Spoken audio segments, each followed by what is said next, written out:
Hi there, this is the last video on Pythagorean's theorem, and it's a mixture of both finding the hypotenuse and finding missing sides. So you need to pay a little more attention than you did before.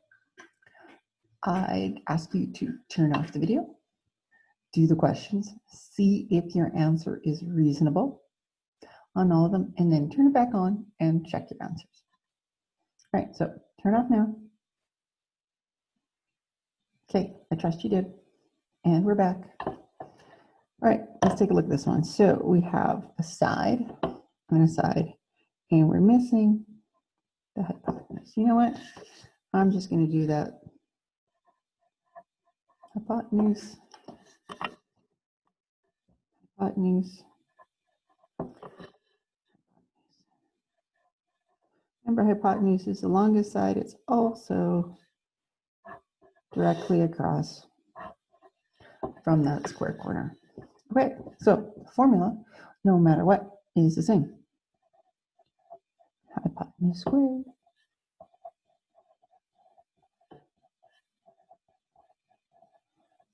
I should say, if you haven't watched the other videos because you're pretty good in math and you just wanted to make sure you were good at this, if you use c squared is a squared plus b squared, or a squared plus b squared is equal to c squared, that's fine.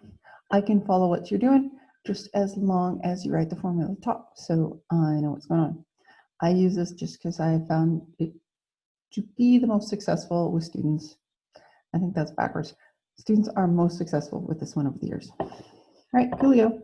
Now, I don't have my hypotenuse, so I'm going to write it down. And then we've got 40.9 squared plus 60 squared. So hypotenuse squared is equal to, I have no idea what 40.9 is. Or 0.9. Now, if I want, I can go times 0.9. And that's what happens to me every once in a while. I got screwed up there. Let's clear that off. So I can also go 40.9 and then use my handy dandy x squared button. And it does it for me. It just types it in twice with the multiplication. Oh my. That's not what I want. There. Your calculator will be much better and it'll go directly to there. Mine just needs to be reset and I haven't gotten around to doing it. If you've been watching the videos, I think I've been saying that since the beginning. 60 squared is 60 times 60, which is 3,600. If you don't trust me, feel free to do it on a calculator yourself. Hypotenuse squared plus 3,600. Oh, there it is again. So 5,272.81. Now we take square root, and we take square root, and we take a square root, and my calculator just went wonky again. And we try that again. 5272.81. Oh, now it's working. Nope. All right, my calculator wants that. 5272.81. Square root. Hypotenuse is equal to 72.61. I've been rounding to 2 decimal places because my worksheets had no instructions on how to do it, on how many decimal places to round, in other words. So 72.61, that is a reasonable answer because it is longer than these two. The hypotenuse is always the longest side. Ta-da. Okay, let's look at the next one. Hypotenuse squared is equal to side squared plus side squared. Now, look here. On this one, we do have the number for the hypotenuse, so 80.7. Remember, this formula is like a recipe or instructions for something that you actually follow. Excuse me, that you follow. So we got to make sure we get stuff in the right spot. 71.9.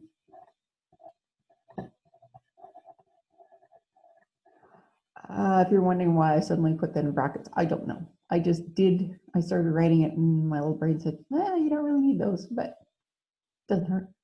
All right, here we go, 80.7. 80.7 squared 6512.49 is equal to 71 squared. Oops, I lost my 0.9. 71.9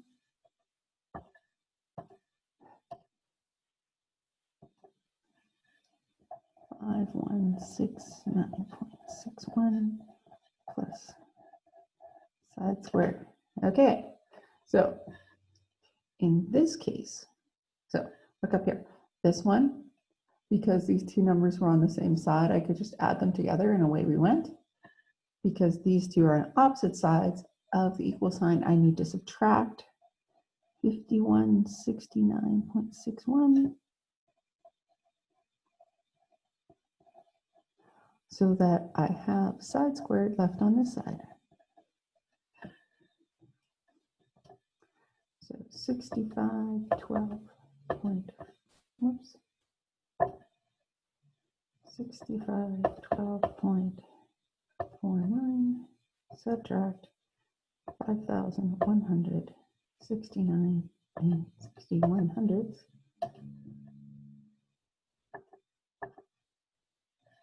And I'm going to get 1342.88 square root.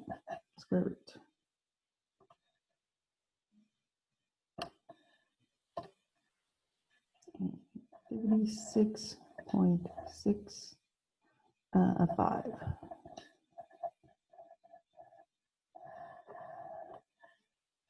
Okay, so I was doing two decimal places. So I need the 6, then I need the 4, but then I look at the decimal after it, the number after that, if that is 5 or above, this one goes up. 36.65, and that looks just fine.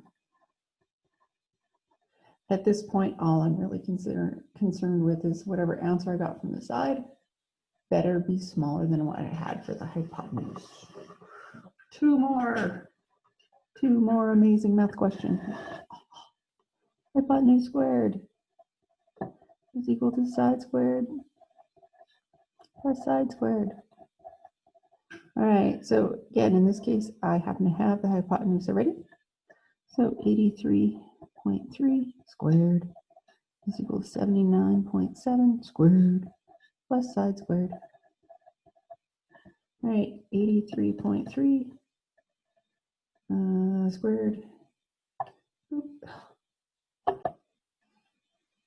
6938.89 is equal to 79.7 squared.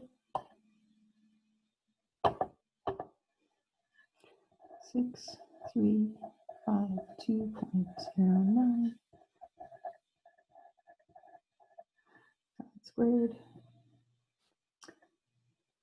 6938.89. Go back. What was I going to do that? Yay! Minus 6352.09 is 586.7. No. Nope. Look, there is 2 decimal places here and 2 decimal places there. And I'm not sure what I did, but I got 3 decimal places there. Oh, somehow I got an extra 6 there. So I know I'm screwed up. So sorry, my bad. Let's go again. 6938.89 minus 6352.09. All right, 586.8. If you want to put the 0 on there so it's 2 decimal places like anything else, you can, but it makes no sense. You don't need to. Square root, and square root. So 24.22 is equal to side. And again, that makes sense here. 24.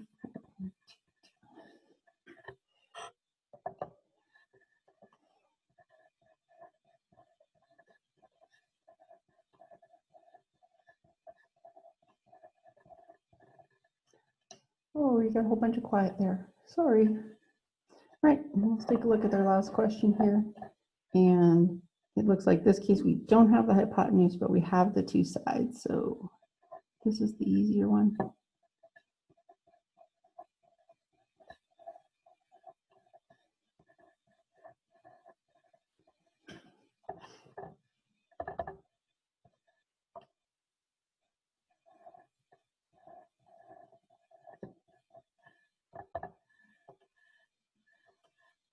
And stop getting excited and pressing that button.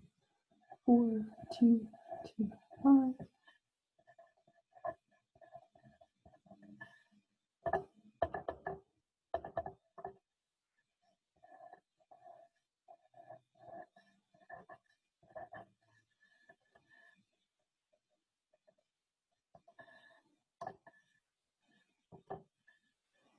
So hypotenuse is equal to 79.06. And that works fine with those two. Just curiosity, one of those things, get to know your calculator. So I just want to see if I can do 45 squared plus 65 squared. Woo, look at that, went right to that answer. I didn't need that intermediate step. So get familiar with it, see if it works. If I was marking, I would want to see this line, and I would want to see this line, and probably at least this line to show me what the total was, and then your final answer. So first you get good and do every step, and as time goes on, you learn to do a few shortcuts. And that, my friends, is the last video, I think, on Pythagorean theorem, because she's pretty straightforward and you got this. Have a lovely day.